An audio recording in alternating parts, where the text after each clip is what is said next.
Good evening. There seems to be I'm hearing there's a lot of traffic out there, so I think we still have people still trying to truck it in here. Let's cross our fingers that they do show up, because it's going to be a great lecture this evening. We have two professors from the College of Business Administration. Professor Ramamurti, he's a distinguished professor and a Bernstein Senior Fellow from the Department of International Business and Strategy, and he is also the director of the Center of Emerging Markets. His research is on consulting for corporate strategy and business government relations in emerging markets, and his current research is internationalization strategies of multinationals from emerging markets. A nice tongue twister, I was going to say. He also teaches courses in global business, environment, and global strategy. And Professor Ramamurti joined us in 1981. So he's been here in teaching students for a long time, which is a great thing. We also have Professor Christopher Robertson. He is an associate professor from the Department of International Business and Strategy, and he's also a family research fellow. He is also the faculty coordinator for the full-time MBA program. His research interest includes cross-cultural management, specifically in ethical, behavioral, and strategic differences across cultures.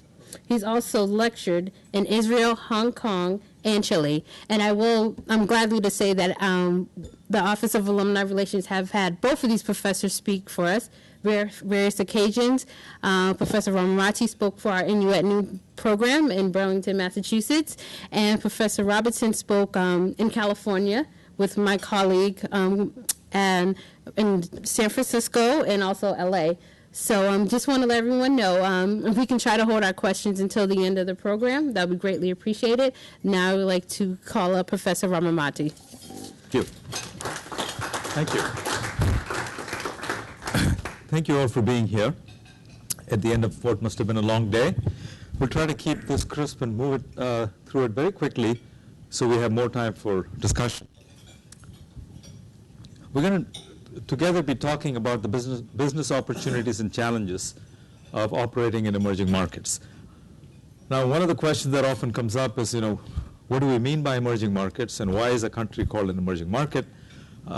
We can get into that semantics if you'd like, but basically if you look at a map of the world, these areas colored in blue represent the developed countries of the world. Those are generally not considered emerging markets. Everything else you see in gray is emerging markets. And the point of this map is really to show you that most of the countries of the world would be considered emerging markets.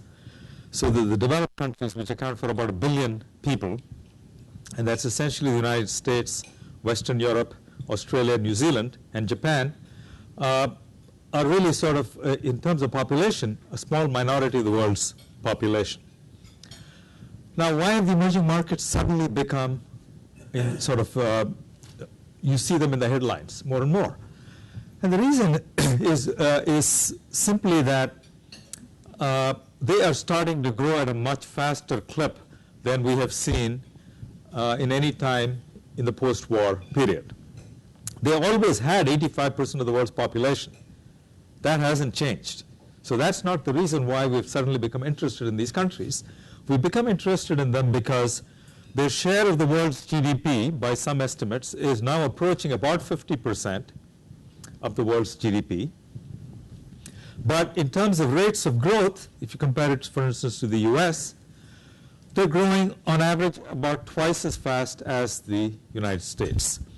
As a result of this, if you look at their share in the growth of world GDP, that is the expansion of world GDP, the emerging economies now account for about 60% of the world's GDP growth. Now, if you looked at 2009, you would find, of course, that they accounted for all of the world's GDP growth because we had no positive growth in any of the developed markets. The US was down, negative, Japan was down, Europe was down, and India and China were the two countries among the emerging markets that continued still to grow at rates above 8%. So this is likely to continue going forward. if you think about what the next 10 or 20 years will be like, it's almost certain that 2/3 of the world's GDP growth will occur in the emerging markets.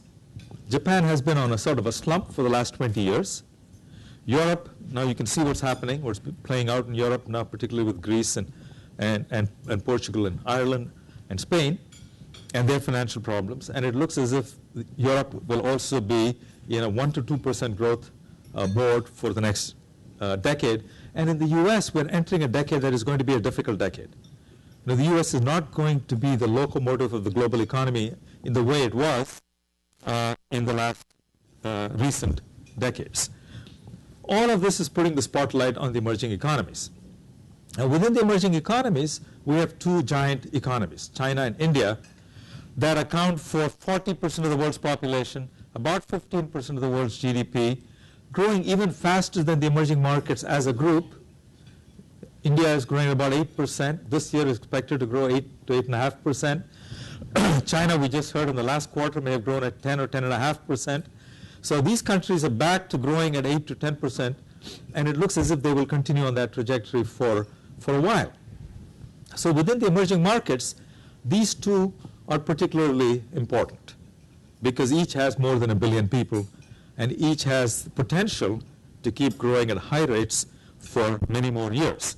Now, that doesn't mean that they will continue to grow at a steady clip, because the world never goes in a straight line. As we know, it goes zigzagging all the time. But if you sort of smooth out the zigs and zags over a period of time, it's very likely India and China will be at the heart of the growth of the emerging economies.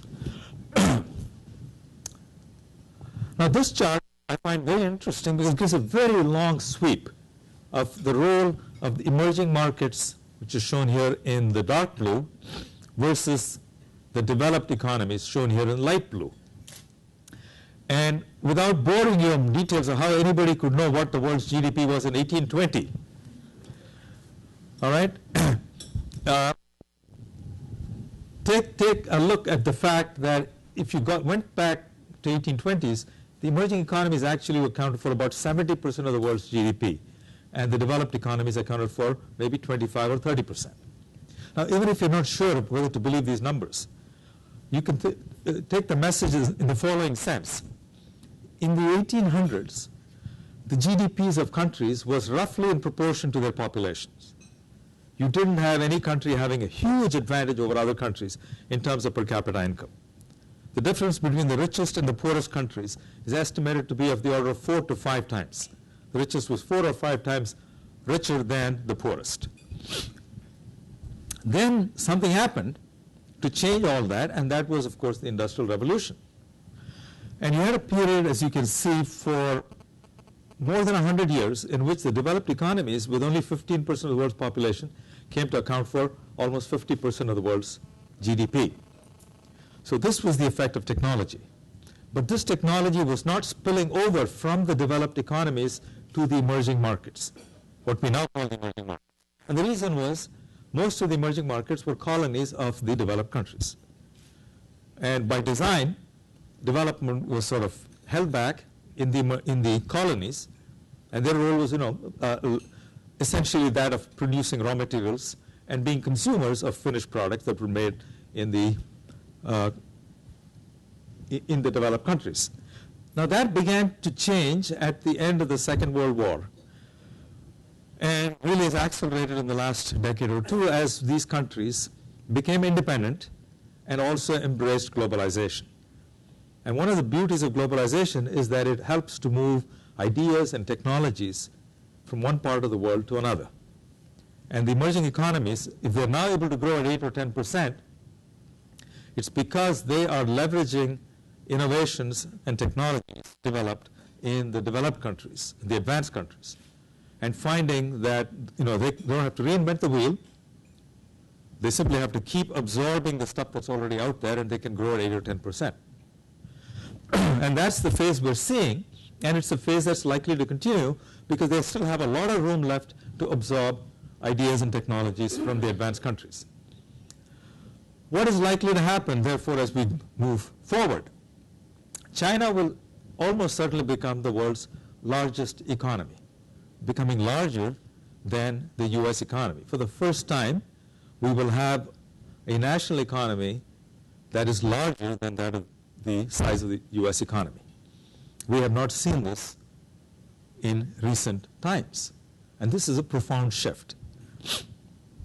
India will be in the top 3 economies. At some point, India might also overtake the U.S., but it depends on how fast India keeps growing. As a result, what's likely to happen is that instead of having one really large economy, which would be the U.S. economy, and all other economies being half the size or less, we're going to enter a period in which there are going to be 3 large economies, and you can argue about who's going to be number 1, number 2, number 3, but it's going to consist of India, China, and the United States. Probably China number 1, US number 2, and India number 3. Japan will be number 4, and some of the other countries we think of as the G6, mainly the Western European countries, UK, France, Germany, and Italy, will get pushed down in that pecking order. This is a long-term trend, and it's going to, I think, have all kinds of implications for the global economy. So keep in mind that even when China and India become the size of the US economy, their per capita income will be 1/4 that of the US, because they have 4 times the population. So it's simple arithmetic, that when their GDP equals our GDP, their per capita must be 1/4.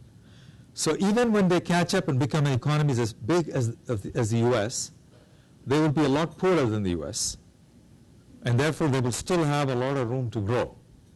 It's likely, therefore, that they will continue to grow at rates at least double that at which the US can grow, or has been growing. So if the US has been growing at 3%, they're likely to grow at 6% after they become an economy the size of the US. So this is what we have to imagine, a world economy with 2 countries located in the same region, each comparable in size to the US or to the European Union, but poorer and growing twice as fast. How can something like this not change what goes on in the global economy? It definitely will. Now here are some of the things that might change. One thing we know will happen is that there will be a lot of offshoring of manufacturing and offshoring of services to these emerging economies, including India and China, because they have lots of people being brought into the labor force who are being integrated into the global economy in a way in which we haven't seen before. In a 5-year period, India and China, for instance, add to their labor force the total size of the US labor force every 5 years. So think of the number of people who are being brought into and integrated into the global economy. That's a huge increase in the supply of labor. Most of that is low-skilled labor. But there are thin slivers in the emerging economies of fairly high-skilled labor as well. And in the countries with a large population, a thin sliver is still, in absolute terms, a significant number of people. 5% of the Indian population is 50 million people. People will tell you only 5% of the Indians really speak English. Most of the Indians you meet in the US speak English. And you think everybody in India must know English. Well, it's 5% of the population. But 5% is still 50 million people. There will be more English-speaking people in China than there are in the US. Because they're rapidly learning the English language. Now required for all Chinese students that they learn English. So the size of the population will have all these kinds of effects. Now, of course, the good news is this will help to keep down the cost and prices of many goods and services. It also means there will be competition for jobs. That with their lower wages, there will be a steady challenge to every one of us to manage. How do we hold on to our own jobs? Every day, there's somebody in India or China, just to use those examples over and over again, who's looking to steal our jobs. Someone looking to steal my job. Someone looking to steal your job. And you have to be alert to that possibility. It's no longer the person at the next desk or the company down the street that you have to worry about, but somebody, a total stranger, who's actually competing for your job. There will also be new competitors coming out of these countries. because of the momentum provided by their own domestic markets. We did a book, and this is a little commercial for my book, Emerging Multinationals and Emerging Markets. Not that difficult to say, but Reja had a hard time with it. But then I say it all the time. And these are the kinds of companies, some of which you may have heard of, some you may never have seen. Have you heard of any of these companies? Which ones? Embraer aircraft company. Yeah. Lenovo's a computer, right? Haier is a Chinese white goods company. Cemex is, of course, a cement company from Mexico. This is Huawei. Anybody heard of Huawei? Huh?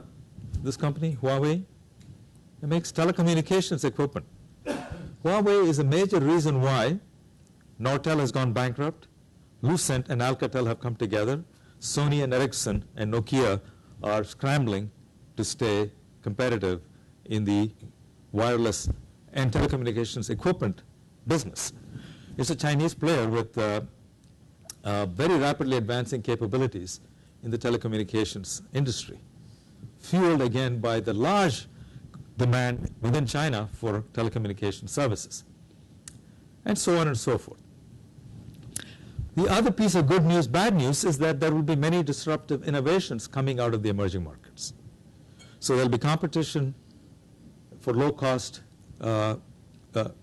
competitors. There will be restraints on inflation, which is sort of the good news of that same reality. Similarly, on the innovation side, be a lot more innovation happening in these markets, mostly to cater to their own needs. And I see them mainly engaging what I call it affordability enhancing innovations. They're not going to be looking to conserve material. They're not looking to conserve energy or labor, which is the kind of innovations we've seen come out of Europe or the US or Japan, which is really miniaturization because they have a shortage of space. So out of Japan came many innovations designed to make products smaller. What will come out of the emerging economies is ways to make products incredibly cheaper than they are right now. And by cheaper, I don't mean 10 or 20% cheaper, but 70 or 80% cheaper. And this will happen mainly under the leadership of local firms trying to address the needs of local consumers who are very value conscious. But it will also be fueled by Western firms who recognize that if they don't play this game in these markets, some of those competitors can bring those innovations and low-cost products back and compete with them in the US and Europe and drive them out of business. And to prevent that, many Western companies that are themselves going to participate in this kind of innovation process. Now here's an Indian sadhu with a cell phone. He pays 1 or 2 cents a minute. I pay 20 or 30 cents a minute. I think I pay 50 cents to Verizon if I go over my limit. World-class service. Actually, people will tell you that there are fewer dropped calls with a wireless service in India than there are sometimes in the US. So it's not as if it's inferior product. How can they produce this for 1 or 2 cents a minute? The average person spends $5 a month. They call it ARPU, average revenue per user, per month, $5. In the US, it's $50. The least amount of money that you can charge, because most people prepay on their cell phones, you can go and ask for a 50-cent topping off on your, or even less, sometimes even 10 cents. Now, how do you set up a system that you can charge and add only 10 cents? And why would anybody do only 10 cents? Well, if it's 1 cent a minute, that's 10 minutes worth of calling. Since incoming calls are free, it means unlimited amounts of incoming calls. And even when the prices are so low, the consumers are very smart. There's something in India called the missed call. Anybody familiar with this concept? When you want to communicate, but all you want to do is send a signal saying, for instance, I'm shopping, I finished shopping, I want the driver to come up to the front of the shop to pick me up. I send the driver a missed call. Means I call the number, he sees who it is, knows it's me, knows therefore I'm ready to be picked up, doesn't answer the call. So the telephone company doesn't even get that 1 cent. All right, now this is the kind of consumer you're talking about. And that's the kind of consumer these guys are serving. Illiterate people using computers. How do you help illiterate people navigate the web? This is leading to innovations in how to educate people, in how to make people functionally literate without going through all of the steps that we went through when we got educated. We learned grammar in a tedious fashion. We learned huge vocabularies. Now they think of, we don't need all of that. There's faster ways to teach people the stuff they need to be employable. So innovations in education are likely to come out of some of these markets. Grameen Bank, must have heard of this, is now quite famous. Innovation coming out of the emerging markets. Microfinance, lending small amounts of money in very non-traditional ways. The bank goes to the customer. The customers don't come to the bank. They only lend to people who have no assets. They mostly lend to women, while most banks traditionally lend only to men. The loan amounts are very small, and the non-performing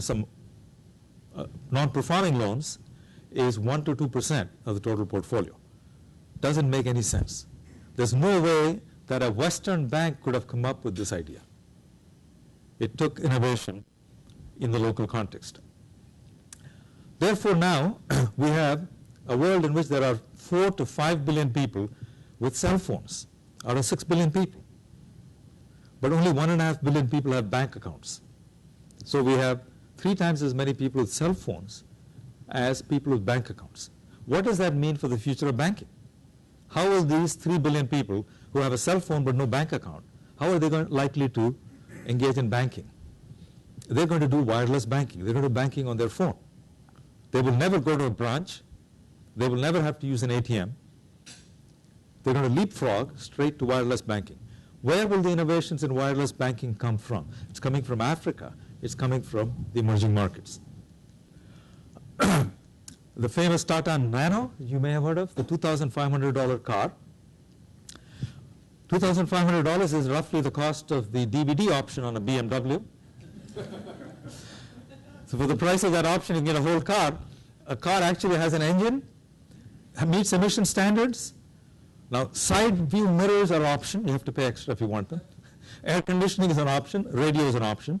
But it has brakes, has engines, and seats 5 people. Now, who is the customer? That's the customer. It's not you and me. This is a family of 5 going on a motorcycle. You've seen people in the developing countries often travel like this. Very unsafe. And for them, for almost the price of a motorcycle, they can now go in something like this. Nissan wants to do the same thing, but it's now working with another company in India because they have no idea how to make a car for $2,500. So this is all good news. And I could go on, but I know time's up. I'm going to stop. But these are examples of other innovations that have come out of the emerging markets. Now GE is starting to copy this. They found a local competitor made a portable ultrasound machine for a fraction of the price at which they were selling their humongous, very fancy ultrasound machines. Well, in China, the people don't always get to go to the hospital, so the hospital has to go to where the people are. So you needed portability, you needed low price, and you needed good enough product, not the very best Cadillac solution. These guys, a company came up with one. GE decided we're going to have to copy this approach. But out of that process, they are now working on a very small, really good portable ultrasound. And their expectation is very soon, every doctor will have a stethoscope and a portable ultrasound, which will cost maybe $1,000. But if they sell more, the price will come down. So the final part of my story is these innovations will not only happen in the emerging markets, they will travel to our markets. And that's good news, but it's also scary as hell if you're one of the companies that makes a $100,000 ultrasound and doesn't have an answer to a $10,000 ultrasound. So some things to think about. The question is, are we ready for this new world? Chris.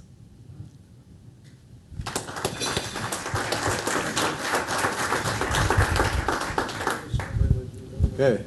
Thank you, Ravi. That was excellent. Regarding your point about looking around the world to find someone who wants to take your job, you only need to look at this table. I'm Chris Robertson, also from the International Business and Strategy Group, and what I'd like to do is focus a bit more on Latin America. To give you a little bit of background, I first went to South America about 18 years ago, spent just over 2 years in Ecuador, subsequently lived in Peru with my wife Valerie here and our 3 kids in 2006, and between those 2 major trips to South America, I've lectured at, I think it's about 15 different universities in 7 countries in Latin America. I just returned last week from 2 weeks in Peru, Chile, and Argentina. And I know we have some MBA alumni here. Yes? No? We had some on the list. Oh, I had 32 MBAs in South America last 2 weeks. So let's focus in on Latin America for a little while in the context of emerging markets. There are a few challenges that Latin America is facing, and of course these challenges are common in every part of the world, but I'm going to try to highlight and draw out some of the personalities and the cultural issues that make Latin America unique.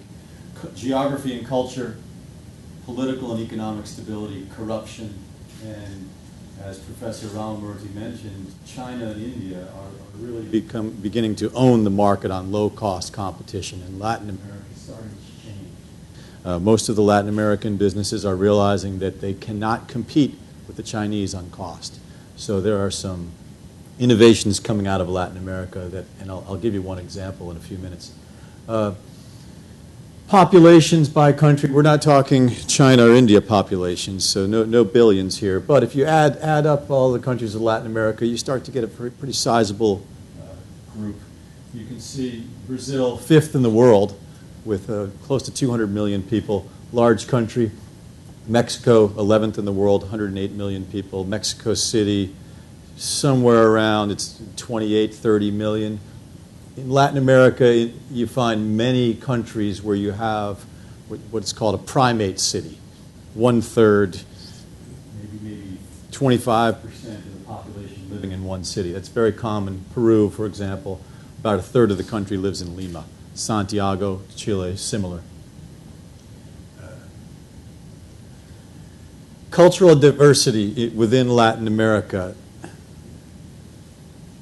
It's very common for people to make some blanket generalizations about Latin America. And the more time you spend working with people from different countries or traveling, you find that the differences are vast.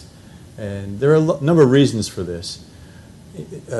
Indigenous populations, today you still have massive indigenous populations in many countries in Latin America.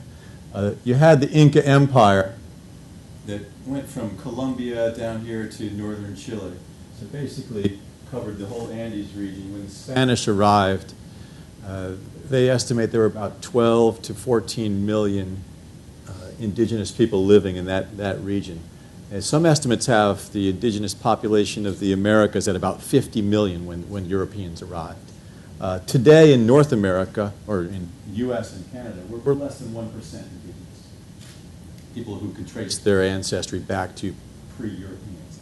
If you go to Peru, Ecuador, Bolivia, you're looking at 40, 50, 60% of the population, direct or indirect descendants of pre-Columbian citizens or people of that area. Likewise with the Aztecs and the Maya in Mexico and Central America. So today you still have this indigenous influence that really plays a major role in some of the countries culturally as well. That said, when you get into who settled in the different countries, where did these people come from? It's not just Spain. Certainly Spain was number one. Portugal over here in Brazil, as a former Portuguese colony, the number one settler. However, down here in Argentina and Chile, you had many Germans, many Irish, English, Italians settle in these areas. When I was in Argentina, I was recently told, I didn't check this, that there are more Italian surnames in the Buenos Aires phone book than Spanish. The Italian presence in Argentina is unavoidable. It's everywhere. Well, if you go to Chile, has anybody been to Chile here? If you go to, I know, I was there with you.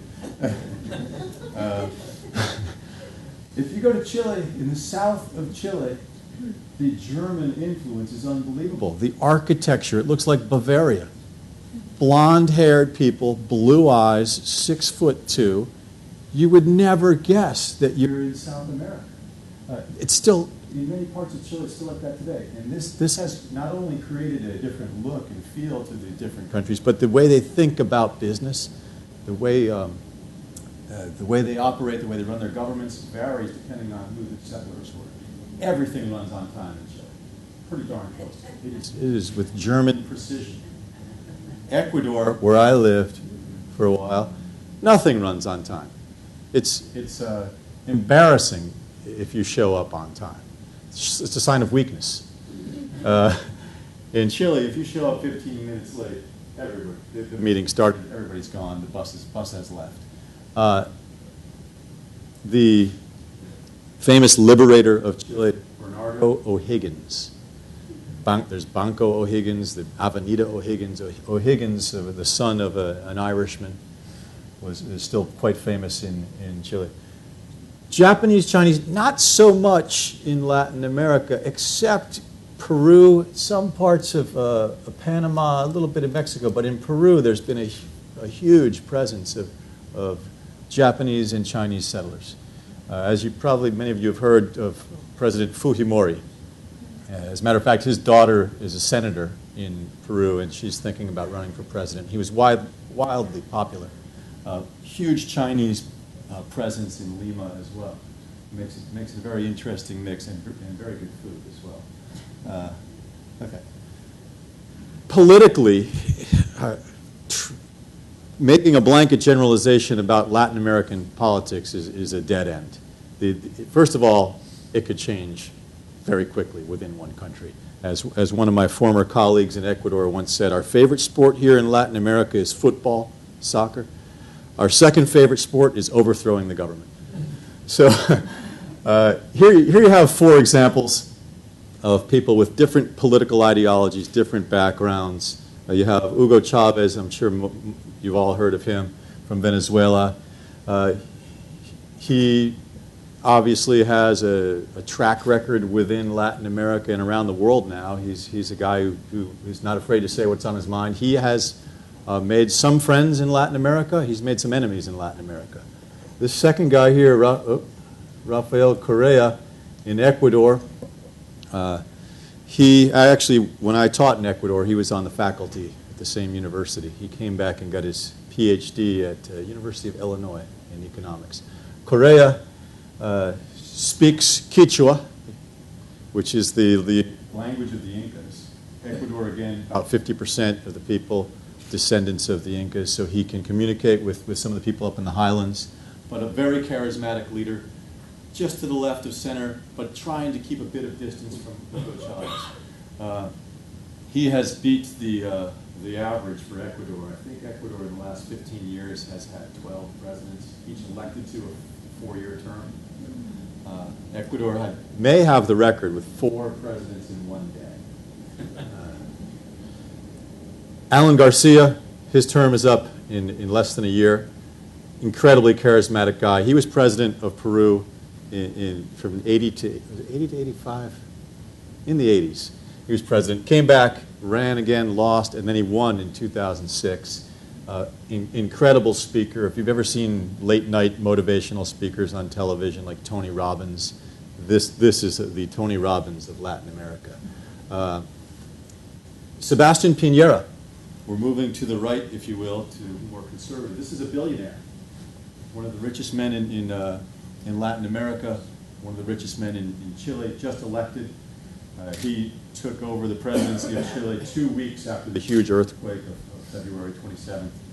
And as a matter of fact, during his inauguration, there was another earthquake that was pretty interesting. But he's going to have a pretty interesting road ahead of him. Chile, for the first time in years, the Chilean economy has stalled. And he's going to try to turn that around despite the huge earthquake. GDP growth rates, I won't get into this too much, but if you look here, you have the 2009, the final numbers aren't in yet, but this is the estimate, pretty flat. If you look at China and India, the 8 to 12% range. Latin America didn't do too well in 2009. 2007, 2008, not too bad. Most of the countries were in the 3 to 6% range. You can see Argentina had a nice couple of years, 2007, 2008, and even going back further, Argentina did quite well. If you look here, Panama, 10% over this 2007, 2008 period, grew slightly last year. Peru has, I think, 7 years in a row of growth, probably an average of 7%. Impressive. Peru is starting to turn that corner. Venezuela, the Venezuelan economy is a bit dependent on oil, so it does have a roller coaster effect, but a decent year the decent couple of years, 2007, 2008, but then it's tapered off last year. Now I'd like to zoom in on some ethical and information about corruption and one of the other challenges that in Latin America that I think many business people face. Again, hard to make blanket generalizations about corruption within Latin America. But if you look at this little checklist here, factors that affect a nation's ethical climate, and this could be any nation, there are a number of issues you can look at. Wealth, the income level of the country, government, the reputation of the government, size of the government, does the government have a tradition of corruption, of taking kickbacks, the culture of the people in that country, legal system, enforcement of laws. Many countries have very strong laws, but very weak enforcement. Availability of resources, the economic environment. When Argentina's economy tanked about 6, 7 years ago, corruption shot up very quickly because unemployment doubled. A deep recession really led to some problems in Buenos Aires. Influence of foreign investors. Who are these foreign investors? What kind of role models are they? Are they trying to pay bribes? Are they trying to influence the culture of corruption for the better or for the worse? And as a matter of fact, I'll get to some numbers in a second, but as I was looking at this list, I thought about Ecuador and Peru. And two countries right next to each other, and I would argue pretty similar culturally. They've got a similar history.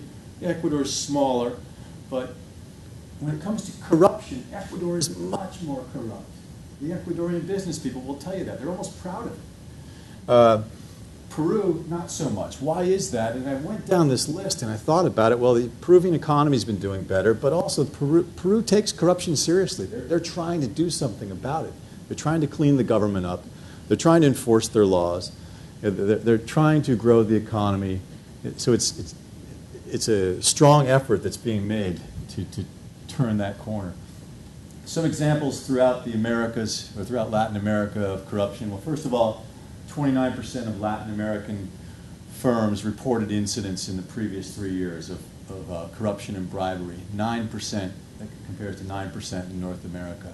Some anecdotal examples. Siemens, the big German firm, has just agreed to pay $1.6 billion in fines to the U.S. and EU for bribery and kickback scams they participated in getting contracts with governments in Venezuela and Argentina. Brazil, the federal district governor taken under police custody for giving out cash bribes to a number of insiders. Mexico, this one I like. The anti-crime chief, who's a member of the Attorney General's office, he was taking drug money. And his job is to try to crack down on crime and drug trade.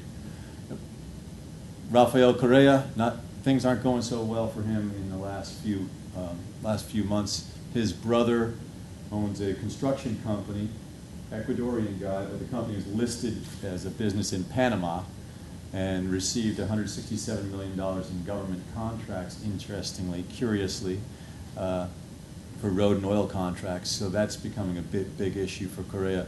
Bolivia, there was a homicide recently traced back to a kickback scam. And one of the players in that was the best man at Evo Morales' wedding.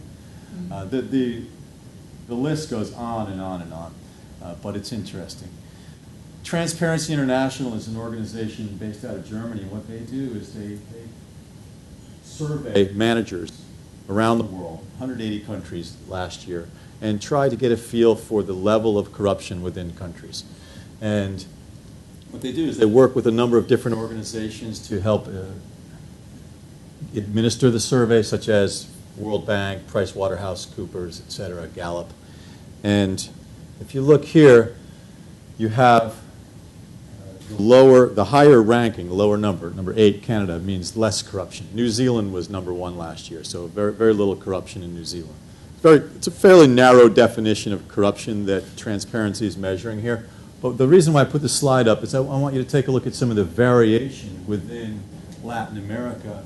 And you have 180 countries in this sample. Peru over here at 75, Ecuador 146. These are neighbors. A lot more corrupt here. Chile at number 25. Chile's pretty clean. I mean, you do not pay a bribe to a police officer in Chile. You will go to jail. In Ecuador, you probably go to jail if you don't pay the bribe. So there's a lot of variation within countries. And some of these countries have been trending in different directions. Argentina has plateaued a bit, Ecuador as well, but Colombia, Peru, Brazil have been moving up, and things have been getting better there. What I'd like to do in my final few minutes here is shift gears again to the whole idea of coming up with new strategies. And I want to focus on one company, leave you something to think about. Peru is a country that has, I think, been really pushing forward with development in the last 8 years. And it's 28 million people, as I mentioned, about a third of the population lives in Lima. But Peru has quite a bit of diversity within the country. And free trade agreement with the United States was implemented in 2008. It was a long process, an arduous process. We were actually there in 2006, and it had already been going on for 2 years. That has given the Peruvians quite a bit of confidence. However, Peru, the costs have gone up, the wages have gone up, and Peruvians are realizing they cannot compete with China, with India, with Vietnam, with Indonesia. So there's many entrepreneurs in Peru are starting to come up with new concepts, new ideas, new products, new ways of selling their products. Here's a company that I actually wrote a case study about called Pisces. And it's a trout company, Rainbow Trout. What they do, though, is they compete at the high end. They have 37 different fillets, different cuts of the fish. They will tailor and spice the fish to the specifications of the buyer. The president of the company is actually a Peruvian guy who went to Boston College and studied finance here. They've also decided to go ahead and go after the big salmon and trout consuming countries. So this is a company, a small Peruvian company that farms much of the trout in Lake Titicaca, 10,000 feet up in the Andes, but has created a unique product, high quality, and they're exporting to the countries that you see here, including the U.S. They just got into Argentina and Brazil. One thing that helped stimulate this idea was the Peruvian government has decided to designate different provinces or different regions of the country as designate products for those regions as emblematic products of the region. So this province is the trout province. There's a chocolate province. There's a coffee province, a cotton province, and so on. And what they do is they try to, instead of branding the country, they're trying to brand the different provinces or the different regions of the country and tell the rest of the world about it. You can see this is me. I visited a trout research facility up in the Andes, and here we are at Lake Titicaca. Again, about 10,000 feet elevation, the highest navigable lake in the world. All of the fish eggs are purchased from a supplier in Seattle, Washington. So they import the eggs because they're much higher quality and use all these American fish eggs to create high quality trout. It's a higher yield rate. So to summarize, and then we'll take some questions, corruption fading in many countries. Free trade agreements have helped make some progress in Latin America. Colombia seems to be next up for a free trade agreement. Other trade organizations such as APEC have helped get dialogues going related to corruption. Higher standards due to globalization and transparency and more scrutiny. New strategies tend to be evolving. Argentina, in Buenos Aires, there's a very strong high-tech sector. As a matter of fact, one of our alums here from Northeastern, just a former student of mine, he owns a company that creates video games for iPhones out of Los Angeles, and he just opened up an office in Buenos Aires. Doesn't speak much Spanish, but he realized, look, I can get much better designers at a lower cost, less bureaucracy down in Buenos Aires.